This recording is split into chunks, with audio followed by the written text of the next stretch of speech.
आज आपण ऐकणार आहे श्री दत्त महाराज आणि त्यांची अतिथी भक्ती. एकदा एक गरीब ब्राह्मण दाम्पत्य दत्त महाराजांच्या दर्शनासाठी व्याकुळ झालेले होते.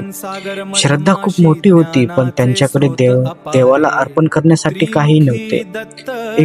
एके दिवशी प्रत्यक्ष दत्त महाराज एका ब्राह्मण संन्याशाच्या रूपात त्यांच्या दारात उभे राहिले आणि त्यांना भोजनाची इच्छा व्यक्त केली. इतर अन्नाचा एकही कणही शिल्लक नव्हता. ती दुःखी झाली, पण तिने मनाशी निश्चय केला होता की अतिथीला रिकाम्या पोटी जाऊ द्यायचं नाही.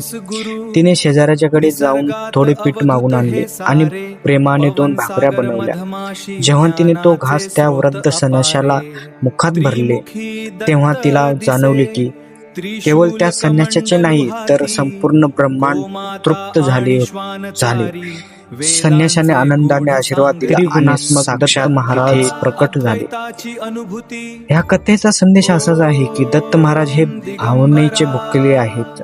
आपण त्यांना काय अर्पण करतो त्यापेक्षा ते किती श्रद्धेने आणि प्रेमाने अर्पण करतो ह्याला जास्त महत्व आहे. जो दुसऱ्याचे भूक शमतो त्याच्यावर दत्तगुरूंची कृपा सदैव राहते.